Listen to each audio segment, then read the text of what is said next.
नमस्कार सभी को। आज मैं आपको श्रीमद् भगवद गीता के अध्याय 2 का 48 श्लोक सुनाना चाहता हूँ। इसमें आपको योग की परिभाषा भी मिलेगी।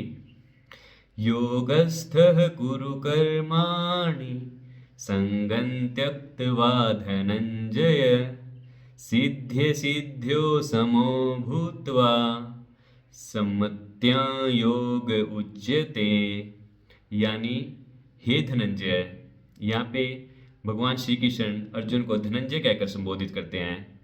और उनका नाम धनंजय क्यों पड़ा? क्योंकि उन्होंने लात्स्यु युग हुआ था एक, उसमें सबसे ज़्यादा धन अर्जन किया था, यानी इकट्ठा किया था। तो इसीलिए भगवान श्री कृष्ण उन्हें धनंजय कहकर संबोधित करते हैं कि हे धनंजय, योगस्थः कुरु कर्माणि, यानी योग में स्थित होकर, कुरु मतलब स्टार्ट करना और कर्माणि यानी कर्म, यानी हमें अपने कर्म योग में स्थित होकर शुरू करने चाहिए। और योग की परिभाषा ही मिलेगी कि योग क्या है, इसी श्लोक में मिलेगी।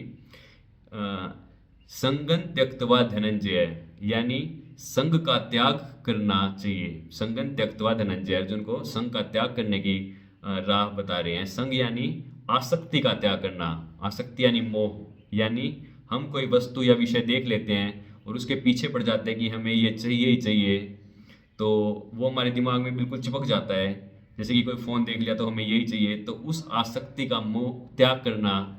और उसके बाद कह रहे हैं कि सिद्ध्य सिद्ध्यो समो भूत्वा, यानी सिद्धि यानी सफलता और असिद्धि कहा गया है असफलता, यानी सफलता और असफलता में समो भूत्वा यानी सम रहना चाहिए हमें। यानी ज़्यादा सुख में सुखी नहीं होना चाहिए और ज़्यादा दुख में दुखी नहीं होना चाहिए, बैलेंस होना चाहिए एक। तो फेलियर को भी स्वीकार करना चाहिए हमें और उससे भी कुछ सीखना चाहिए कि कोई नहीं, हम इस बार फेल हुए तो इससे कुछ सीखने को मिला।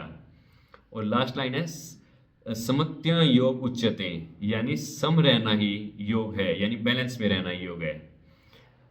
एक बार अर्जुन ने भगवान श्री कृष्ण से पूछा कि स्थित प्रज्ञा क्या है।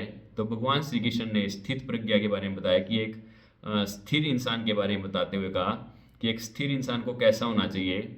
तो उसके जवाब में भगवान श्री कृष्ण ने कहा कि एक स्थिर इंसान को हर सिचुएशन में स्थिर रहना चाहिए, एक मुनि की तरह।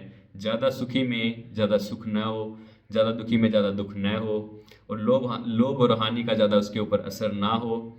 और वो संग में रहकर भी, लोगों के साथ रहकर भी, बाहर के एनवायरनमेंट में रहकर भी, और उसके ऊपर उन चीज़ों का ज़्यादा असर ना पड़े। और एक मुनि की तरह होना चाहिए, यानी ज़्यादा ना बोले, सिर्फ काम की चीज़ों में बोले।